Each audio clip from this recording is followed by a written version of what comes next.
Do any of you have dreams? Aspirations of doing something greater, becoming someone of importance in a certain community in your life? Well, anime characters do, and they're not shy of letting everyone know it. I want to become the king of the pirates! I want to be a hero! I want to literally break the sky! I want to be the very best, like no one ever was. Anyways, my anime dream is making more people watch Soul Eater through sheer force of will. That's right, this video is about my unhealthy obsession with an anime, and specifically why you should at least try it. No spoilers, at least not major ones. This is my first time looking at a show like this, so please forgive me if I make any mistakes. Or don't, this is the internet, what do I expect? Soul Eater is an anime adapted by Studio Bones in 2008, based on Atsushi Okubo's Soul Eater manga released in 2004. Soul Eater, the story, takes place in Death City, home to the Death Weapon Meister Academy, aka the DWMA, which trains children to combat the evil forces of the world, the Kishin. Okay, so this seems pretty standard, anime high school fighting against demons, blah blah blah, but the people in this world have special powers. No, not those ones. You see, there are people that can turn into literal weapons. You thought you were cool, Mr. Firefighter? Well, my friend can turn into a spoon. But yeah, there are weapons and there are their partners that wield them, called Meisters. The DWMA teaches these kids to harness their powers and work together as a team, while forming special bonds along the way. Our main character's goals, except Death the Kid, are to turn their respective partners into what is known as a Death Scythe, in order to be wielded by Death himself, who's the headmaster of the academy. He's pretty chill. Again, the plot seems quite simple, and it is for at least the first 3 episodes, but even then, the plot thickens, and when it does, you can still follow everything pretty easily due to how the show presents information. The same can be said for the characters. The first 3 episodes are a prologue dedicated to introducing us to our main 3 partner groups. Meet Soul Eater Evans. Yes, that name is unfortunate, Mr. Monkey D. Luffy. In our first episode, he's obsessed with being the coolest guy around, but the show makes a constant point to demonstrate how much of a punk-ass kid he can be. He and his Meister, Maka, who is our other main character, get into constant fights and just can't seem to get along. But by the end of the episode, though, we see why Soul and Maka are partners in the first place. It's a cool little story that sets up our characters and prepares them for the grotesque things that happen later. Okay, here's another example. Prologue 2, we're introduced to our pair, Blackstar and Tsubaki. Al Capone has been reigning terror over Death City, and it's up to Blackstar and his weapon Tsubaki to finish the job. Finish the job means assassinate. They're going to assassinate Al Capone in this anime. The two go through the assassin's rules, calmly and carefully deciding how they're going to take out this Kishin and all of his goons.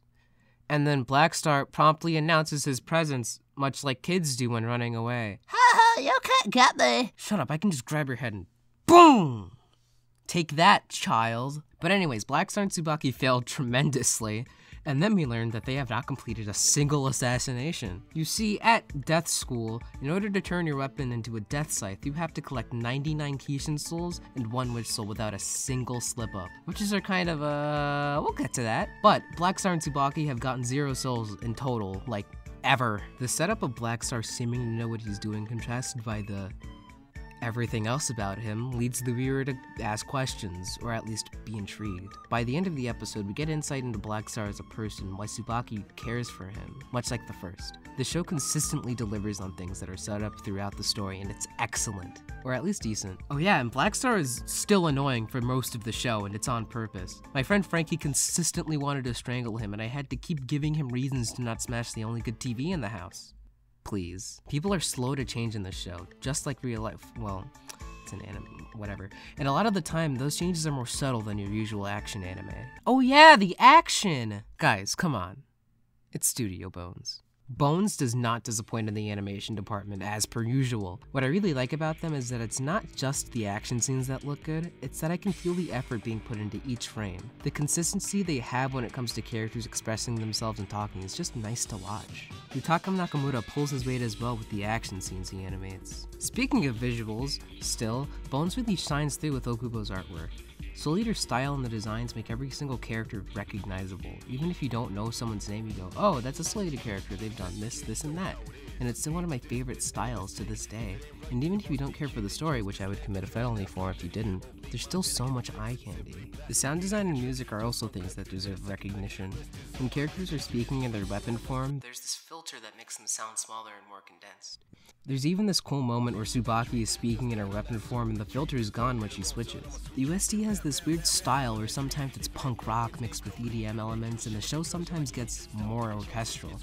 The first OP Resonance is just excellent and just showcases the whole punk EDM weird ghostly noise I'm talking about. It's just iconic. Oh yeah, and the show also has 4 endings, or EDs, and they're all really good. My favorite one is the 3rd one, but like that one has character spoils. The show's OST is probably something that I wouldn't listen to in my downtime or like working on college work, but it feels good in the moment.